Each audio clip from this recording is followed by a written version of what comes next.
नमस्ते दोस्तों, सभी दोस्तों को तहे दिल से नमस्कार। दोस्तों आपका बहुत बहुत स्वागत है आपके प्यारे से यूट्यूब चैनल स्टूडेंट इंडिया पर। दोस्तों ये है हमारी इंग्लिश ग्रामर रूल्स की क्लास 4। आज हम क्लास 4 पढ़ेंगे। उससे पहले मैं आपको बता देती हूँ दोस्तों, मैंने क्लास 3 के अंदर आपको हु और हुम का कॉन्सेप्ट बताया था, जिसे मैंने आपको सोल्व करने के लिए दो क्वेश्चन भी दिए थे, ठीक है। और उसका मैंने आंसर आपसे ये भी कहा था क्लास 3 के अंदर कि अगर ना भी आए तो इसका आंसर आपको अगर आपको भाई अगर ये नहीं आ रहे तो इसका आंसर आपको डिस्क्रिप्शन में मिल जाएगा, वहां से आप देख सकते हो। और जब भी भाई इसका कारण समझना चाहते हो तो क्लास 4 को फॉलो करना, ठीक है। लेकिन मुझे भाई फील हो रहा है कि ज्यादातर बच्चों को ये समझ में नहीं आया कि हु और हुम का मतलब क्या होता है। और फिर एक कमेंट भी आया था जिसमें हुम आंसर था, लेकिन ये गलत है। हुम उसमें नहीं आएगा, उसमें हु आएगा। लेकिन क्यों आएगा ये भी ज्यादा जरूरी है, तो देखो अब हम उसे ही जानेंगे, ठीक है। यानी कि हम क्लास 4 के अंदर हु और हुम का कॉन्सेप्ट अब बिल्कुल क्लियर कर लेंगे, बिल्कुल आराम से समझ लेंगे, ठीक है। कोई भी सवाल आए झट से सोल्व करेंगे, ठीक है। आपको एक तरीका मिलेगा, ओके। तो देखो शुरू करते हैं। अब पहले बात करेंगे हु और हुम की, ठीक है। यहाँ पे हम पहले बात किसी करेंगे हु और हुम की। कंफ्यूजन थे हमारे इस पे शी सा her dash I think is a rock star. और हमारा सेकंड है they met them dash they say works very hard. अब इसमें आंसर क्या आएगा, इसमें आंसर हु आएगा। लेकिन क्यों आएगा पहले हम वो सीखेंगे, ठीक है। पहले हम कॉन्सेप्ट सीखेंगे, फिर इन 5 सवालों को सोल्व करेंगे, फिर इसे करेंगे, ठीक है। अब देखो मैंने आपको क्या पता है दोस्तों, एक बार फिर से दोहराई हो जाएगी, इससे मतलब दोहराई भी हो जाएगी हमारी। मैंने क्या कहा था कि जैसे कि हार और जीत बिल्कुल अपोजिट होते हैं। जो इंसान हार गया वो जीत नहीं सकता, तो हार जीत बिल्कुल अलग है। सब्जेक्ट ऑब्जेक्ट इसी तरह बिल्कुल अलग होते हैं दोस्तों। आप सब्जेक्ट को ऑब्जेक्ट नहीं कह सकते, ठीक है। अब मान लो भाई मेरा नाम क्या है, मेरा नाम कनिष्का है, ठीक है। अब मुझे आप कनिष्का की जगह गर्ल भी कह सकते हो, गर्ल भी ठीक है, ठीक है। लेकिन आप मुझे बॉय नहीं कह सकते, क्योंकि बॉय गर्ल अलग हो गए, नहीं कि बिल्कुल अपोजिट हो गई है एक दूसरे के, ठीक है। तो इसी तरह सब्जेक्ट को आप ऑब्जेक्ट नहीं कह सकते, सब्जेक्ट को आप कर्ता भी कह सकते हो, लेकिन सब्जेक्ट ऑब्जेक्ट बिल्कुल अपोजिट है। और जो दोस्तों हु होता है ना, वो हमारा सब्जेक्ट का काम करता है। किसका काम करता है? सब्जेक्ट का काम करता है, ठीक है। अब यहाँ पे बात आती है होम की। होम किसका काम करता है? होम और होम बिल्कुल अपोजिट है, ठीक है। हु सब्जेक्ट का काम करेगा, होम ऑब्जेक्ट का काम करेगा। किसका काम करेगा? ऑब्जेक्ट का। मेरे कहने का मतलब क्या है दोस्तों, यानी कि कार्य को करने वाला कौन होता है? सब्जेक्ट होता है। तो हु जो है ना, जब भी किसी सेंटेंस के अंदर आएगा बोल के देखना, कार्य को करने वाला होगा, ठीक है। और जो कार्य को कर रहा होगा ना, वो कार्य किस पर हो रहा है, उसका इफेक्ट किसके ऊपर पड़ रहा है, वो ऑब्जेक्ट होता है, ठीक है। कर्म यानी कि भाई इसका आधार क्या है, कर्म क्या है, वो काम किसके ऊपर किया जा रहा है, ठीक है, उसे हम ऑब्जेक्ट कहते हैं। यानी कि हु का यूज एज अ सब्जेक्ट होगा, होम का यूज एज अ ऑब्जेक्ट होगा, ठीक है। अभी आपको यहाँ पे दोस्तों टेबल दिख रही होगी, वो मैंने पिछली वीडियो के अंदर भी आपको बताया था क्लास 3 के अंदर, कि हमारे सब्जेक्टिव प्रोनाउन कौन कौन से होते हैं, जैसे I, we, you, they, he, she, it या फिर किसी का भी नाम, ठीक है। ये हमारे सब्जेक्टिव प्रोनाउन। और ऑब्जेक्टिव प्रोनाउन क्या हो गए, जैसे कि भाई मी हो गया, अस हो गया, यू हो गया, देम हो गया, हर हो गया, हिम हो गया, इट हो गया। ये हमारे क्या ऑब्जेक्टिव प्रोनाउन है। यानी कि अगर ये आएंगे ना, जैसे कि भाई अगर ऑब्जेक्टिव प्रोनाउन आ गए, जैसे कि मी, अस, यू, देम, ये चीज आ गई, तो उनको हटाकर हम भाई ऑब्जेक्ट है ना, तो होम का यूज करेंगे, ठीक है। लेकिन अगर ये आ जाए हमारे I, we, you, they, he, she, it, अगर इनका केस आ रहा है तो इसको हटाकर हम किसका यूज करेंगे? हु का यूज करेंगे, क्योंकि सब्जेक्टिव प्रोनाउन है। लेकिन वहां से बात नहीं बनी, हम कंफ्यूजन हो रहे थे। अब देखो मेरी बात सुनो, अगर देखो आपने सब्जेक्ट वर्ब रिलेशनशिप पढ़ा है, यानी कि सब्जेक्ट का वर्ब से रिलेशन। हर सेंटेंस के अंदर दोस्तों अगर सब्जेक्ट है तो उसका वर्ब भी होना जरूरी है, यानी कि अपना सब्जेक्ट का खुद का वर्ब होता है, ठीक है। और सब्जेक्ट वर्ब मिलके क्या बनाते हैं? सब्जेक्ट प्लस वर्ब क्या होता है दोस्तों? क्लोज होता है। आपने पढ़ा है सब्जेक्ट और वर्ब हमारा क्लोज कहलाता है, ठीक है। तो देखो जो क्लोज होता है ना, वो हमारा हु के अंदर भी होता है। हु के अंदर भी क्लोज आपको मिल जाएगा हु के बाद, और होम के बाद भी आपको क्लोज मिल जाएगा, ठीक है। हु के बाद भी आपको क्लोज मिल जाएगा और होम के बाद भी आपको क्लोज मिल जाएगा। यानी कि मैं आपको ये नहीं कहूंगी अगर आपको सब्जेक्ट वर्ब यानी कि क्लोज मिल जाए ना, तो उससे पहले आप होम का यूज कर लेना, नहीं, उससे पहले हु का भी यूज हो सकता है, ठीक है। देखो इतनी तो बात आप जानते ही हो, भाई कोई सेंटेंस आ गया उसमें एक तो अपना दिमाग लगाए, हाँ भाई कार्य को करने वाला ये है, एज अ सब्जेक्ट यूज हो रहा है तो हम इसे लगा देंगे। वो भी हमारा तरीका है, वो तो मैं आपको सिखा चुकी हूँ। लेकिन अगर उससे बात नहीं बन रही है तो मेरी बात सुनो दोस्तों, अगर मान लो हमारा सब्जेक्ट, मान लो एक सेंटेंस है, एक सेंटेंस के अंदर दो क्लोज है, यानी कि एक सब्जेक्ट प्लस वर्ब है, बात खत्म, एक सब्जेक्ट प्लस वर्ब है, बात खत्म। लेकिन उसी सेंटेंस के अंदर एक वर्ब है, उसका सब्जेक्ट नहीं है। आप कहोगे दो सब्जेक्ट यानी कि सबका सब्जेक्ट है, नहीं, वो सब्जेक्ट अपने खुद की वर्ब के साथ आए हैं, एक वर्ब बिना सब्जेक्ट के साथ है, तो उस केस में हम सब्जेक्ट हु लगा देंगे, ठीक है। लेकिन अगर मान लो सब्जेक्ट प्लस वर्ब खत्म हो गया, एक सेंटेंस है उसके अंदर सब्जेक्ट प्लस वर्ब है यानी कि क्लोज है, बात खत्म, सब्जेक्ट प्लस वर्ब है यानी कि क्लोज है, बात खत्म, तो हम क्या लगाएंगे, हम हुम लगाएंगे। क्यों लगाएंगे, क्योंकि अगर हम हु लगा देंगे तो हु का यूज एज अ सब्जेक्ट होता है, फिर उसका वर्ब भी चाहिए, लेकिन वर्ब उसकी है नहीं, हु की वर्ब नहीं है, हु की वर्ब नहीं है, तब हम हुम लगाएंगे। लेकिन केस हो कि एक सब्जेक्ट प्लस वर्ब, बात खत्म, एक सब्जेक्ट प्लस वर्ब, बात खत्म, एक वर्ब है उसका सब्जेक्ट नहीं है, तो सब्जेक्ट कौन होता है, हु होता है, तो ऐसे हम ध्यान लगाएंगे, ठीक है। ऐसा ही केस दोस्तों आप यहाँ पे था, बस आप समझे नहीं, ठीक है, लेकिन आप समझ जाओगे, चिंता मत करो। पहले आप इन्हें देखो, देखो भाई, द क्लर्क, ठीक है, द क्लर्क, हम दूसरा पेन ले लेते हैं, द क्लर्क, ठीक है। अब dash spoke rudely to the customer yesterday has been suspended, ठीक है। अब मैंने कहा द क्लर्क, पहले तो हम लगाएंगे भाई अपना दिमाग, जो हमने सीखा है, द क्लर्क, जो भाई क्लर्क है, स्पोक बोलता है, उसने बोला, स्पोक यानी कि बोला, रूडली बड़े रूडली बिहेवियर से यानी कि अच्छे बिहेवियर से नहीं बोला, बड़े धमकाने वाले उसका व्यवहार था, बोला टू द कस्टमर, अपने कस्टमर से, यस्टरडे कब, पहले बोला था, यानी मतलब बीता हुआ कल, कल बोला था। जो क्लर्क था वो अपने कस्टमर से कल रूडली बोला, यानी कि बड़े भाई बुरे व्यवहार से बोला, हैज बीन सस्पेंडेड, उसे सस्पेंडेड किया जा चुका है, ठीक है भाई, क्लर्क को सस्पेंडेड किया जा चुका है। क्यों किया जा चुका है, क्योंकि उसने भाई कस्टमर से रूडली बिहेव किया था, ठीक है। अब यहाँ पे दोस्तों मुझे एक बात बताओ, सस्पेंडेड किसे किया है, सस्पेंडेड होने का कार्य किसने किया इस सेंटेंस के अंदर, इस सेंटेंस के अंदर जिसे सस्पेंड किया जा चुका है, सस्पेंड होने का कार्य किसने किया है, क्लर्क ने किया है, ठीक है। तो देखो भाई, कार्य किसने किया, क्लर्क ने, यानी कि हमारा सब्जेक्ट क्या है, क्लर्क है, सब्जेक्ट है, तो यानी यहाँ पे या तो फिर ही है या यहाँ पे शी है, यहाँ पे मैं नहीं हूँ, यहाँ पे मैं सब्जेक्टिव प्रोनाउन ही या फिर शी लेके चल रही हूँ, ठीक है।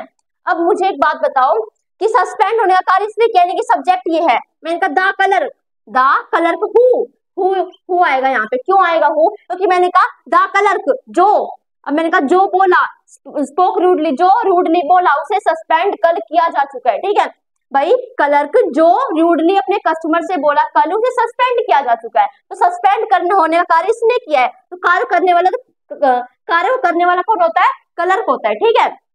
अब देखो मैंने कहा द क्लर्क जो कौन है, जो तो क्लर्क किया है, अगर क्लर्क सब्जेक्ट है तो यहाँ पे भी तो सब्जेक्ट ही आएगा ना, तो यहाँ पे हमने क्या लगा दिया, हु लगा दिया, ठीक है। तो देखो, और यहाँ पे आप देख भी सकते हो भाई, हु स्पोक, यानी कि सब्जेक्ट प्लस में वर्ब मिल गया ना, ये वर्ब अकेली थी, इस वर्ब का अपना सब्जेक्ट नहीं था। आप बताओ इस वर्ब का सब्जेक्ट था, नहीं, ये सब्जेक्ट नहीं है इस वर्ब का, इसका द क्लर्क का तो सब्जेक्ट वर्ब ये है, हैज बीन सस्पेंडेड, ठीक है, ये हमारा सब्जेक्ट रहा, इसकी जो वर्ब है ना वो तो ये है, क्योंकि बात इनमें हो रही है ना, क्लर्क को सस्पेंड किया जा चुका है, तो इससे सब्जेक्ट और वर्ब यहाँ पे है, लेकिन स्पोक तो हमारी अकेली वर्ब थी और इसको हमें सब्जेक्ट की जरूरत थी, तो हमने हु लगा दिया। और दूसरी बात, अगर हमें क्लोज मिलता तो हम हुम लगाते, वो तो हु भी हो जाता, ठीक है। तो ऐसे आपको ये समझने पड़ेंगे, बस इतना था और कुछ नहीं था, ठीक है। अब देखो आगे, देखो दोस्तों, Mohan is one of those boys dash can play chess very well in the school, ठीक है। Mohan is one of the those boys, यानी कि पहले तो हम दिमाग लगाएंगे, ठीक है, बाद में ये सब्जेक्ट इसका तो भाई बाद में, ठीक है, पहले में खुद भी समझना पड़ेगा। देखो मैंने कहा Mohan is one of the those boys, Mohan उन लड़कों में से एक है, यानी कि बहुत सारे लड़के हैं ना, मोहन उन लड़कों में से एक है जो कैन प्ले खेल सकता है, चेस खेल सकता है, तो कार्य को करने वाला कौन है, चेस खेलने का कार्य कौन कर रहा है, चेस खेल सकने का कार्य कौन कर रहा है, मोहन कर रहा है, उसका इफेक्ट किससे पड़ रहा है, चेस पे पड़ रहा है, यानी कि ये हमारा ऑब्जेक्ट, ये हमारा ऑब्जेक्ट तो हुम तो आएगा ही नहीं, भाई अच्छा खेलता है स्कूल में, ठीक है, तो यानी कि हमारा ऑब्जेक्ट हमें मिल गया, ऑब्जेक्ट हमें मिल गया, तो हमें सब्जेक्ट चाहिए, ठीक है। और यहाँ पे देखो कैन प्ले हमारी वर्ब है, इसका सब्जेक्ट क्या है भाई, कैन प्ले का मुझे सब्जेक्ट बताओ क्या है। अब आप कहोगे दीदी ये सब्जेक्ट दोज बॉयज, नहीं, क्योंकि यहाँ पे ऑफ है दोस्तों, और ऑफ है हमारी प्रेपोजिशन, प्रेपोजिशन के बाद प्रेपोजिशनल ऑब्जेक्ट आता है, और प्रेपोजिशनल ऑब्जेक्ट नाम ही उसका ऑब्जेक्ट हो गया, इसका तो हम सब्जेक्ट नहीं कह सकते, तो इसकी सब्जेक्ट लगाओ, यहाँ पे आएगा हु, ठीक है। अब यहाँ पे भाई आप बना के देख सकते हो, ठीक है, मैंने कहा मोहन उन लड़कों में से एक है जो स्कूल में अच्छी तरह से चेस खेलता है, तो चेस खेलने का कार्य कौन कर रहा है, मोहन कर रहा है, ठीक है, यानी कि मोहन हमारा सब्जेक्ट है। अब मोहन उन लड़कों में से एक है जो कौन है, जो तो हमारा मोहन ही है, ठीक है, तो मोहन हमारा सब्जेक्ट है, तो यहाँ पे भी हम सब्जेक्ट ही लगाएंगे, हमने हु लगाया, ठीक है। तो यही कॉन्सेप्ट था, बस आपको समझना था उसमें बस आप इतना कंफ्यूज हो रहे थे। आगे देखो, ही इज अ बॉय, वह एक लड़का है, डैश हेल्प्ड मी। अब मुझे यहाँ पे ये बताओ भाई यहाँ पे आएगा क्या, ठीक है। देखो भाई, अगर मैं यहाँ पे हु लगा देती हूँ, सपोज करो मैंने यहाँ पे हु लगा दिया, लेकिन हु हमारा गलत है। रुको रुको दोस्तों, देखो ही और इज आ गया, यानी कि सब्जेक्ट प्लस में वर्ब हमारा मिल गया, ठीक है। यहाँ पे हमारा हु ही आएगा, क्यों आएगा, क्योंकि देखो हेल्प्ड, हेल्प हमारी क्या है, हेल्प्ड हमारी एक वर्ब है, और वर्ब का अपना खुद का सब्जेक्ट नहीं है भाई, वर्ब अकेली नहीं आ सकती, क्योंकि एक सेंटेंस के अंदर सब्जेक्ट और वर्ब का होना जरूरी है। यहाँ पे सब्जेक्ट और वर्ब आ गए, ही इज अ बॉय, वह एक लड़का है, यहाँ तो सब्जेक्ट और वर्ब आ गए, लेकिन यहाँ पे वर्ब के साथ उसका सब्जेक्ट नहीं आया, ठीक है, तो हमने यहाँ पे हु लगाया। अब मेरी दूसरी बात सुनो, हम जानते हैं मी तो हमारा ऑब्जेक्टिव प्रोनाउन है। अभी आपको टेबल दिखाई थी, टेबल के अंदर क्या था, आई, माई, मी तो हमारा ऑब्जेक्टिव प्रोनाउन है, तो ऑब्जेक्टिव आई गया यहाँ पे, तो हम होम क्यों लगाएंगे, इसको हटा के होम लगा सकते हैं, लेकिन आगे पीछे हम होम ऐसे नहीं कहेंगे होम हेल्प्ड मी। अब इसकी हिंदी बनाओ, ही इज अ बॉय, वह एक लड़का है, हु हेल्प्ड मी, जिसने मेरी हेल्प की। तो मेरी हेल्प करने का कार्य किसने, कार्य को करने वाला कौन है, वो लड़का है, कार्य को करने वाला, ठीक है। कार्य करने वाला कौन है, वो लड़का है, तो इसने कार्य किया है, और कार्य करने वाला सब्जेक्ट होता है, और सब्जेक्टिव प्रोनाउन हमारा हु होता है, ठीक है। अब मेरा इफेक्ट किस पे पड़ा है, मैंने जो हेल्प की है, सहायता करने कार्य किया, किसके ऊपर किया है, मतलब भाई उस लड़के ने, ठीक है, कोई भाई लड़का, उस लड़के ने सहायता करने कार्य किस पे किया है, मेरे ऊपर किया, तो इफेक्ट मेरे ऊपर पड़ा है, तो मी हमारा ऑब्जेक्ट हो गया, ठीक है। बस यही कॉन्सेप्ट था, अब नहीं हो गया आप कंफ्यूज, अब समझ में आ गया। अगर समझ में आ गया ना तो प्लीज थम्स अप भेज देना दोस्तों कमेंट सेक्शन में, अंदर बहुत सारे भेज देना, ताकि मैं समझ जाऊँ हाँ आपको समझ में आ चुका है, ठीक है। अब देखो आगे, he is a boy dash I meet at the station. अब यहाँ पे देखो, एक तो मैं जो मैंने आपको सिखाया वो कॉन्सेप्ट लगाऊं, ही इज सब्जेक्ट प्लस में verb, he is subject plus में वर्ब, यानी कि सब्जेक्ट प्लस में वर्ब, सब्जेक्ट प्लस में वर्ब, यहाँ तक बात खत्म। यहाँ पे और कोई वर्ब है नहीं है, यानी कि हु तो आएगा नहीं, क्योंकि हु को तो अपनी वर्ब चाहिए ना, हु तो सब्जेक्ट है, सब्जेक्ट को अपनी वर्ब चाहिए, वर्ब नहीं है तो सब्जेक्ट भी नहीं है, सब्जेक्ट नहीं आएगा तो हुम आएगा, ठीक है। अब मेरी आप बात यहाँ पे सुन दोस्तों, आप कंफ्यूज कैसे हुए थे, मैंने कहा ही इज अ बॉय, वह एक लड़का है, तो देखो जो आई मीट, जो मुझे मिला एट द स्टेशन पे, तो भाई देखो मान लो भाई कोई लड़का है, मैंने कहा भाई वो एक लड़का है जो मुझे स्टेशन पे मिला था, तो उसने क्या किया, वो तो बस मिला था, ठीक है। तो यहाँ पे कोई भी एज अ, जो हमारा लड़का है वो एज अ सब्जेक्ट काम नहीं कर रहा है, ठीक है। इफेक्ट उसके ऊपर पड़ा है मेरे मिलने का, मैंने कहा मुझे मिला है वो, तो मिलने का तो मैंने किया, लेकिन मुझे कौन मिला है, जो मतलब भाई मैं अगर मिलने की बात कर रही हूँ तो मैं किसके ऊपर कर रही हूँ, इफेक्ट किसके ऊपर पड़ रहा है, उस लड़के के ऊपर पड़ रहा है, ठीक है, इसलिए यहाँ पे मैंने होम लगा दिया। और दूसरा, अगर हु लगा देती तो इसको वर्ब चाहिए थी, ये इस वर्ब का तो अपना ये रहा सब्जेक्ट, इस वर्ब का अपना ये रहा सब्जेक्ट, तो इसकी वर्ब नहीं थी, इसलिए हमने होम लगाया, ठीक है। अब इसमें देखो, ही इज द पर्सन, ये आपको एरर बताना भाई, एरर किसमें, he is the person who forced me to speak unpleasant words to the teacher, no error. अब यहाँ पे देखो भाई, वह एक पर्सन है, हु फोर्स्ड मी, जिसने मुझे फोर्स किया, तो फोर्स करने कार्य किसने किया है, हु ने किया है, ठीक है, फोर्स करने कार्य इसने किया है, ओके। तो यहाँ पे भाई कार्य करने वाला सब्जेक्ट होता है, तो हमने यहाँ पे हु लगाया, और मी हम जानते हैं हमारा ऑब्जेक्टिव प्रोनाउन है, ठीक है, तो यहाँ पे हमारा नो एरर आएगा, क्या आएगा, नो एरर आएगा, क्योंकि यहाँ पे कोई भी गलती नहीं है, ठीक है। अब इन्हें सोल्व करो आप। अब देखो यहाँ पे शी सा हर, उसने उसे देखा, आप यहाँ पे जरूर कंफ्यूज होंगे, देखो मैंने कहा शी सा हर, उसने उसे देखा, आई थिंक मुझे लगता है, इज अ रॉक स्टार, क्या है वो, एक रॉक स्टार है, ठीक है। अब मैंने कहा भाई उसने उसे देखा जो मुझे लगता है कि एक रॉक स्टार है, ठीक है, कौन है रॉक स्टार, मैंने कहा उसने, किसी लड़की ने किसी और लड़की को देखा, मैंने मान लो मैं एक लड़की हूँ, मैंने किसी और को देखा, ठीक है, तो भाई मैं एक लड़की हूँ, मैंने किसी और को देख लिया, अब और कोई लड़का कह रहा है कि उसने उसे देखा जो मुझे लगता है कि एक रॉक स्टार है, तो मैं रॉक स्टार है, फिर वो रॉक स्टार है, मुझे बताओ, नहीं है समझ में, कोई नहीं, अगर समझ में ना आए ना तो यहाँ पे आई लगा के देख लो, आई लगा के। अब मैंने कहा मैंने उसे देखा जो मुझे लगता है कि एक रॉक स्टार है, तो मुझे लगता है कि एक रॉक स्टार, कौन है रॉक स्टार, वो रॉक स्टार है, अब बात समझ में आ गई ना। तो यहाँ पे आई था, अब शी आ गया, चेंज थोड़ी ना हो जाएगा, आई हो शी हो, है तो प्रोनाउन ही, है तो सब्जेक्ट ही, तो आई और फिर या फिर आई हो या फिर शी हो, लेकिन देखा तो इसे गया है, हर को देखा गया है ना, ठीक है, यहाँ तक बात खत्म। दूसरा, मुझे लगता है, जो मुझे लगता है, ये मैंने जोड़ दी लाइन, ये कंफ्यूज करने के लिए आप जहाँ में जोड़ सकते हैं आपके लिए भी, ठीक है। तो मैंने कहा जो मुझे लगता है कि एक रॉक स्टार है, तो रॉक स्टार होने का कार्य कौन कर रहा है भाई, वो जो लड़की है वो कर रही है ना रॉक स्टार होने का कार्य, बस मैंने ऐसे ही कह दिया कि उसने उसे देखा जो एक मतलब मैंने जिसे देखा ना वो रॉक स्टार है, तो उसने उसे देखा जो मुझे लगता है कि एक रॉक स्टार है, तो मुझे लगता है तो बस मैंने ऐसे ही जोड़ दी। ठीक है, तो ये बात ध्यान रखना, मुझे लगता है मैंने ऐसे ही जोड़ दिया, तो रॉक स्टार है, रॉक स्टार होने का कार्य तो उसने किया है, तो यहाँ पे हो आएगा। ठीक है, मैं पेन चेंज कर लेती हूँ, यहाँ पे क्या आएगा, हु आएगा। ठीक है, हु आएगा। ओके, अब दूसरी बात, यहाँ पे देखो सब्जेक्ट प्लस वर्ब ये रहा। ओके, सब्जेक्ट प्लस में वर्ब ये रहा, देखो सब्जेक्ट प्लस में वर्ब ये रहा, सब्जेक्ट प्लस में वर्ब ये रहा। यहाँ पे देखो कहीं पे हुम आया था हमारा, ये रहा। हुम के बाद भी देखो आई प्लस में सब्जेक्ट प्लस में वर्ब क्लोज है, हु के बाद भी सब्जेक्ट प्लस में वर्ब क्लोज है, तो इसलिए कहा था भाई क्लोज दोनों के अंदर आ सकता है। ठीक है, हमारा क्लोज दोनों के अंदर आ सकता है, लेकिन इसमें क्लोज आने के बाद वर्ब नहीं थी, इसलिए हमने हुम लगाया था। इसमें क्लोज आने के बाद इस भी तो एक वर्ब है ना, यहाँ पे तो सब्जेक्ट प्लस में वर्ब हो गया कॉम्बिनेशन, तो इस तो वर्ब है, वर्ब को तो अपना सब्जेक्ट चाहिए था, तो इसलिए हमने यहाँ पे ये लगाया, तो क्लोज हमारा दोनों में आ सकता है, चिंता मत करो। ठीक है, ओके, आगे देखो, दे mat them dash they say works hard. अब ये मुझे आप बता रहे हैं, इसमें चलो मैं ही बता देती हूँ, कभी आप फिर से कंफ्यूज हो जाओ, लेकिन मुझे पता है आप नहीं होंगे, फिर भी बता देती हूँ। अब मतलब मुझसे पहले आप बना लेना, अब चेक कर लो, दे मैट देम, वे उनसे मिले, डैश दे से, जो वे कहते हैं वर्क्स हार्ड, यानी कि जो कहते हैं कि कड़ी मेहनत करते हैं। ठीक है, नहीं ऐसा बच्चों में अभी समझ जाओगे। मैंने कहा वे उनसे मिले, वे उनसे मिले जो कहते हैं कि वे कड़ी मेहनत करते हैं, तो देखो भाई मैंने कहा दे मैट वे उनसे मिले, मान लो ये है हमारे दे, ये हमारे दे। ठीक है, ये मिले उनसे, देम से मिले ये। ठीक है, दे मैडम वे उनसे मिले जो कहते हैं, जो यानी कि ये यही तो कहते हैं ना भाई, बात इनकी हो रही है तो कहने वाले भी यही हैं, जो कहते हैं कि वो कड़ी मेहनत करते हैं। ठीक है, तो दैट्स दे से वे कहते हैं वर्क्स हार्ड, कड़ी मेहनत करते हैं। ठीक है, तो कड़ी मेहनत होने के तो ये कर रहे हैं ना, तो यहाँ पे हु आएगा। ठीक है, दूसरी बात, यहाँ पे सब्जेक्ट प्लस में वर्ब खत्म।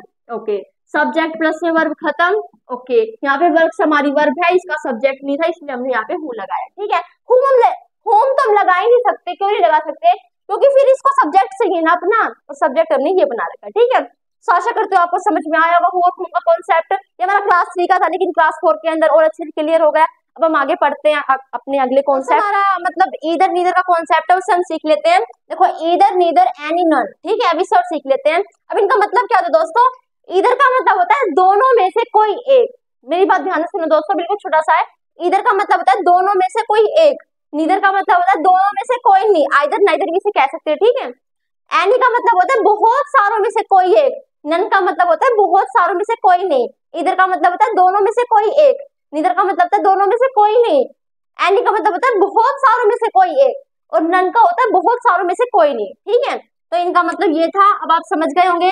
अब सीधा हम ये करते हैं, यानी कि होगा क्या, अगर नन के साथ दो की बात हो रही है तो गलत है, क्योंकि हम जानते हैं भाई अगर दो की बात हो रही है तो या फिर इधर लगाओ या फिर नीदर लगाओ। ठीक है, ओके, तो नन के साथ अगर दो की बात हो रही है तो हम काट देंगे उसे, जैसे कि देखो none of the two students did the work, तो यहाँ पे टू स्टूडेंट्स हमारा दो विद्यार्थी की बात हो रही है तो नन नहीं लगा सकते, यहाँ पे नन नहीं आएगा, तो हम यहाँ पे इधर लगाए फिर नीदर लगाए। मैंने कहा भाई इधर का मतलब था दोनों में से कोई एक, नीदर का मतलब था दोनों में से कोई भी नहीं। मैंने कहा of the two students did the work, did the work यानी कि करते हैं, क्या करते हैं, काम करते हैं। ठीक है, तो इधर लगाएंगे हम यहाँ पे। ठीक है, क्या लगाएंगे, इधर लगाएंगे, इधर ऑफ द टू, सॉरी इधर नहीं नीदर लगाएंगे। ठीक है, मैंने गलत कर दिया, नीदर लगाएंगे। क्यों लगाएंगे नीदर, क्योंकि यहाँ पे नन था, और नन का मतलब होता है दो स्टूडेंट्स में से कोई भी नहीं, कोई भी काम नहीं करता, लेकिन हम जानते हैं दो स्टूडेंट के लिए हम नन नहीं लगाएंगे, लेकिन बात तो काम नहीं करने की है ना, और इधर में भी हो जाता है दोनों में से कोई भी नहीं, तो इसलिए मैंने यहाँ पे नीदर लगाया। अगर मैं इधर लगा देती तो क्या होता, दोनों में से कोई एक काम करता है, लेकिन जब यहाँ पे नन था तो उसका मतलब क्या था, दोनों में से कोई भी काम नहीं करता।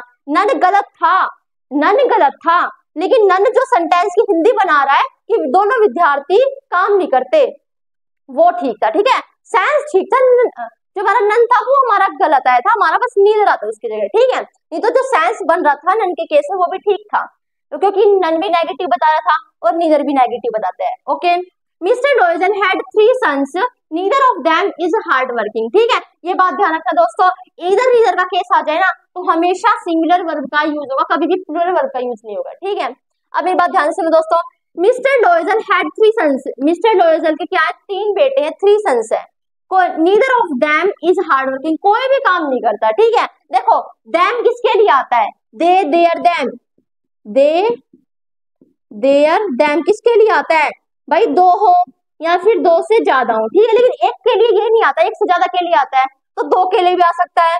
और इधर नीदर दो में आते हैं, यानी कि इधर का मतलब दोनों में से कोई एक, नीदर का मतलब दोनों में से कोई भी नहीं, ठीक है। तो यहाँ पे दैम तो हमारा ठीक है, कभी कहो दीदी यहाँ पे दो का मतलब है तो दैम यहाँ पे गलत है, नहीं दैम ठीक है, लेकिन यहाँ पे तीन बेटों की बात हो रही है, और तीन बेटों में भाई जो कि नीदर का हम दो के लिए यूज करते हैं, अगर तीन बेटे आ गए तो हम नीदर का यूज नहीं करेंगे। अब इसकी हिंदी बनाओ, मिस्टर लोजल के तीन बेटे हैं, कोई भी अच्छा काम नहीं करता, यानी कोई भी कठिन परिश्रम नहीं करता, तो यहाँ पे हम नन लगाएंगे, ठीक है, क्या लगाएंगे, नन लगाएंगे।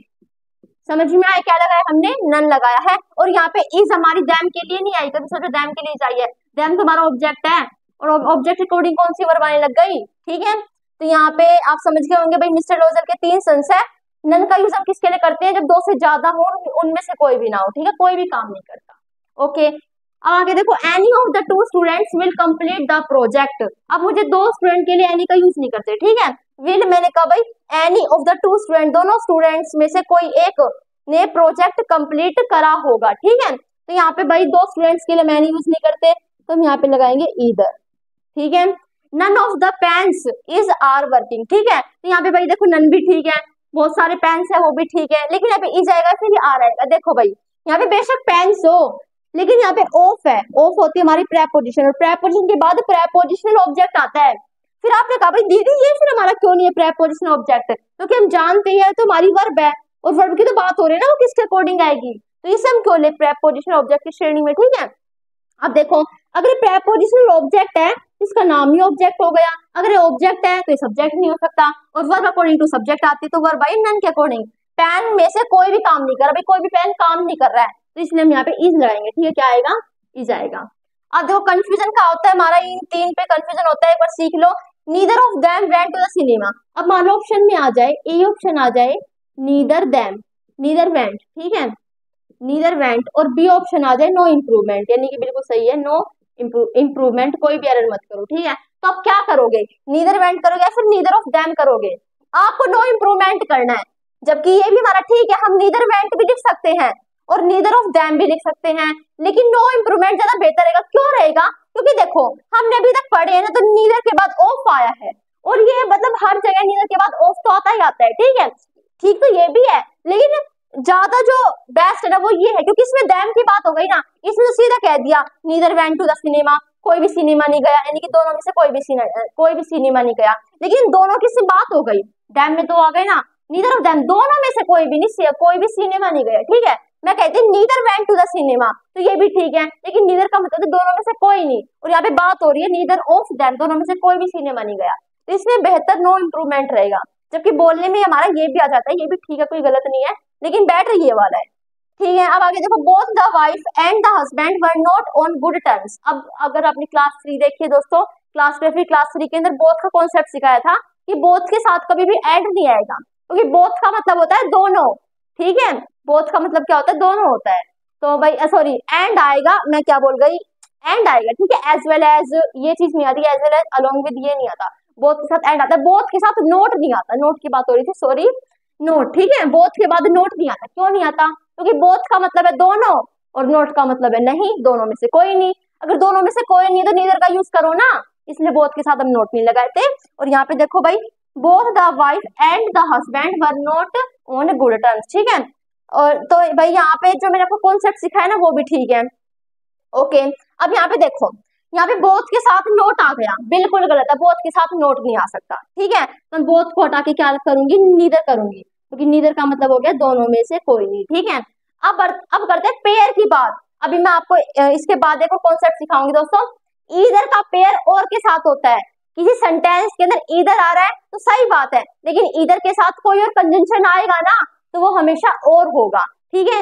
नीदर की बात है तो नीदर के साथ नोर का होता है, लेकिन यहाँ पे नीदर के साथ एंड का है तो गलत हो गया, नीदर के साथ नोर होता है, ठीक है। अभी आप समझ जाओगे थोड़ी देर पहले, अब मैं आपको बताऊंगी भाई पेयर के बारे में, तो वहां पे आप समझ जाओगे नीदर के साथ नोर होता है, ईदर के साथ और होता है। Neither of the school scout leaders know how to trap wild animals और how to prepare them of mounting no error. अब यहाँ पे मुझे बताओ, यहाँ पे नो मतलब यहाँ पे एरर बताओ मुझे, ठीक है। अब पता कहीं क्या सोचेंगे, एरर है और के अंदर, क्योंकि दीदी अभी आपने बताया नीदर का पेयर नोर के साथ होता है, और यहाँ पे और आ गया है, या तो फिर नीदर अकेला है सेंटेंस के अंदर। अगर नीदर के साथ कुछ भी आ रहा है ना तो नोर आना चाहिए, ठीक है। नीदर के साथ कुछ भी आए तो वो नोर आना चाहिए, ठीक है। तो यहाँ पे नोर आएगा, लेकिन नहीं आएगा यहाँ पे नोर। यहाँ पे नोर नहीं आएगा, क्यों नहीं आएगा? क्योंकि नीदर का कंजंक्शन नहीं है, ठीक है। यहाँ पे देखो भाई, यहाँ पे बात ही और किसी की हो रही है, how to trap wild animal, wild animals को ट्रैप कैसे करें और उन्हें माउंटिंग कैसे सिखाएं, ठीक है। तो यहाँ पे और नीदर और तो है नहीं कंजंक्शन, यहाँ पे केवल नीदर कंजंक्शन है, और अलग है, और क्या है? अलग है। यहाँ पे देखो इसके अंदर, ठीक है, ये नीदर और का वो नहीं है, मतलब सेंटेंस के अंदर बेशक आ गया हो लेकिन और अलग है, और किसी चीज और को जोड़ रहा है। नीदर नोर कब क्यों आते हैं, इधर और क्यों आते हैं, जोड़ते हैं क्या? ये कंजंक्शन है। कंजंक्शन क्या होते हैं? योजक जोड़ने का काम करते हैं दोस्तों, वो आप जानते हो ना। तो यहाँ पे तो और तो इसे जोड़ रहा है, how to trap wild animal, wild animal trap कैसे करें और उन्हें सिखाएं कैसे माउंटिंग। तो इन दोनों चीज को जोड़ तो ये रहा है भाई, उन्हें कैसे वाइल्ड एनिमल ट्रैप कैसे करे और कैसे सिखाए, तो जोड़ तो ये रहा है, यानी कि नीदर का नहीं है, यहाँ पे कंफ्यूजन नहीं है। कंफ्यूजन हमारा ए में एरर है। और आप पता क्या करते हैं, अगर मैं आपको कमेंट सेक्शन में जवाब देने के लिए कहती आप सी में एरर करते तो क्या आप नोर का पेयर बनाते, लेकिन नहीं, यहाँ पे ए में है। क्यों है? क्योंकि अभी आपको बताया भाई, इधर नीदर का केस हो, इधर नीदर नन एनी इनका केस हो तो हम सिंगुलर वर्ब का यूज करते हैं। किसका? सिंगुलर वर्ब का। और यहाँ पे देखो वर्ब क्या है, वर्ब है हमारी नो। नो तो हमारी प्लूरल है, पढ़ा है ना। नो हमारी बेस फॉर्म, वर्ब की फर्स्ट फॉर्म जो कि प्लूरल होती है। यहाँ पे हमें वर्ब की फिफ्थ फॉर्म लगानी पड़ेगी, क्या? नोज। अब पता है कहीं मुझे एक गलती बता रहे होंगे, क्यों? क्योंकि दीदी यहाँ पे लीडर्स है, बहुत सारे लीडर्स हैं तो नो लगाओ, नहीं, यहाँ पे ऑफ है और ऑफ के बाद तो प्रेपोजिशनल ऑब्जेक्ट आता है। अगर ये ऑब्जेक्ट है तो सब्जेक्ट नहीं बन सकता, यानी कि हमारा नीदर है सब्जेक्ट। और अभी आपको बताया था अगर नीदर हो तो हमारी सिंगुलर वर्ब आएगी, और नोज हमारी सिंगुलर वर्ब होती है, वर्ब की फिफ्थ फॉर्म हमारी सिंगुलर वर्ब होती है, वर्ब की फर्स्ट फॉर्म प्लूरल होती है, ठीक है। ओके, आशा करती समझ में होगा, समझ गए होंगे आप।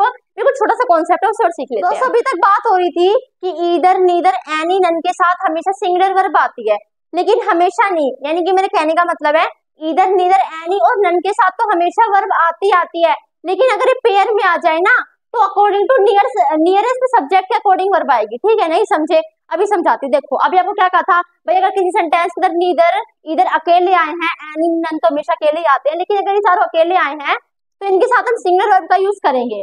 लेकिन अगर इनके साथ इनके पेयर भी आ गए, जैसे इधर के साथ और का पेयर आ गया, इधर के साथ नोर का पेयर आ गया, नॉट ओनली के साथ बट ऑल्सो का पेयर आ गया, ठीक है, इनका मतलब दोनों में से कोई एक, दोनों में से कोई नहीं। और इसका मतलब सिर्फ ये ही नहीं, नॉट ओनली बट ऑल्सो का मतलब सिर्फ ये ही नहीं बल्कि ये भी, ठीक है। ऑल्सो आ गए ना इसमें, केवल ये ही नहीं बल्कि ये भी, ठीक है। बट का मतलब होता है बल्कि, ठीक है। तो इसकी हिंदी ये हो गई। तो अगर ये पेयर में आ जाए तो इनके दो सब्जेक्ट होंगे, तो मतलब फिर वर्ब कौन सी आएगी? वर्ब वो आएगी जिसके पास जोन सा सब्जेक्ट होगा, ठीक है। ठीक है, मान लो एक सब्जेक्ट यहाँ पे, एक सब्जेक्ट यहाँ पे, वर्ब यहाँ पे है, एक सब्जेक्ट मान लो यहाँ पे रहा, एक सब्जेक्ट मान लो यहाँ पे रहा, फिर हमें वर्ब लगानी है, तो verb according to nearest subject आएगी, ठीक है। और ये बात आपको पता ही चल गई, इधर के साथ और आएगा, नीदर के साथ नोर आएगा। अगर अकेले आ रहे तो भी ठीक है, लेकिन अगर साथ आएंगे ना तो नीदर के साथ नोर ही आएगा। कभी कर दो नीदर और, नहीं, नीदर के साथ नोर ही आएगा। देखो नीदर द कलर और the size of clothes suit या फिर सूट्स मी, तो यहाँ पे देखो नीदर के साथ और आ गया, गलत है, यहाँ पे नोर आएगा, ठीक है। और यहाँ पे एक ही के अंदर बात हो रही है भाई, कलर और साइज की, दोनों में से एक भी नहीं, तो अब जोड़ने का काम कर रहे हैं, दोनों जोड़ने का काम कर रहे हैं। वहां पे और तो किसी चीज को जोड़ रहा था, ठीक है, ये बात ध्यान रखना। तो नोर आ गया, द साइज ऑफ क्लॉथ्स। अब मुझे यहाँ पे बताओ सूट आएगा, सूट्स आएगा, यहाँ पे सूट्स आएगा, लेकिन आप पता आप क्या कहोगे जी? देखो एक हमारा सब्जेक्ट ये हो गया, एक हमारा सब्जेक्ट ये हो गया, हमें वर्ब करनी है, नियरेस्ट सब्जेक्ट के अकॉर्डिंग आएगी, लेकिन नियरेस्ट सब्जेक्ट ये है ही नहीं, ये तो ऑफ है, प्रेपोजिशन के बाद प्रेपोजिशनल ऑब्जेक्ट आता है, ये तो ऑब्जेक्ट है, तो साइज हमारा क्या है? सब्जेक्ट है। अब देखो वर्ब किसके अकॉर्डिंग आएगी? अकॉर्डिंग टू ये सब्जेक्ट क्या आएगी? ये सब्जेक्ट हमारा सिंगुलर है, तो हमने सूट्स यहाँ पे सिंगुलर लगा दिए, ठीक है। अब आगे देखो दोस्तों, either neither not only but also according to the nearest subject according verb आएगी। यहाँ पे सीखो, not only Ram but also his friends was were present, ये नॉट ओनली के साथ बट ऑल्सो का कॉम्बिनेशन है, ठीक है। राम हमारा सब्जेक्ट हो गया एक तो, और हिज फ्रेंड्स सब्जेक्ट हो गया, तो वर्ब हमारे अकॉर्डिंग टू जो पास वाला सब्जेक्ट है, पास वाला सब्जेक्ट हमारा बहुवचन है, बहुत सारे फ्रेंड की बात हो रही है, ठीक है, उसके फ्रेंड्स, उसके मित्र, बहुत सारे मित्र हैं, तो हम यहाँ पे वॉज लगाएंगे, ठीक है, यहाँ पे वॉज आएगा। और यहाँ पे दोस्तों देखो बट ऑल्सो को हम यहाँ पे अलग भी करके दे सकते हैं, जैसे कि देखो not only Ram but his friends also were present, तो यहाँ पे बट ऑल्सो हमारा एक साथ आ गया, यहाँ पे बट ऑल्सो अलग आ गया। कभी सोचो नॉट ओनली था तो बट आ गया, गलत है, बट ऑल्सो आएगा। यहाँ पे देखो सेंटेंस के अंदर अगर ऑल्सो दे रखा है ना, तो देखो बट ऑल्सो अलग भी आ सकता है। अगर सेंटेंस के अंदर नॉट ओनली के साथ केवल बट ही दे तो गलत है, बट ऑल्सो एक साथ दे तो भी ठीक है, लेकिन बट के साथ सेंटेंस के अंदर और कहीं ऑल्सो दे दे तो भी ठीक है। ठीक है, यहाँ पे वर्ब सही आया है क्योंकि अकॉर्डिंग टू नियर सब्जेक्ट हमारी वर्ब आई है। ठीक है, तो ये भी हमारा ठीक है, बट ऑल्सो हमारे सेपरेट अलग भी आ सकते हैं। दोस्तों आशा करते हो आपने समझ गए होंगे और आपको समझ में आ गया होगा। अगर वीडियो पसंद है तो लाइक कर देना, अपने दोस्तों के पास भी दोस्तों शेयर कर देना ताकि दोस्तों वे भी सीख सके। ठीक है, बहुत ज्यादा जरूरी थे ये कॉन्सेप्ट। ग्रामर रूल्स में तो मजा भी आता है, जरूरी भी होते हैं ये, तो अगर अच्छी लगे तो लाइक कर देना, सबके पास शेयर भी कर देना और चैनल को सब्सक्राइब भी कर देना ताकि और क्लास भी आप अच्छे से अटेंड कर सको, उसकी नोटिफिकेशन आपके पास पहुंच सके। जिसने वीडियो एंड तक देखी दोस्तों बहुत बहुत धन्यवाद। Thank for watching my video. जय हिंद, जय भारत। आप भी खुश रहो, स्वस्थ रहो।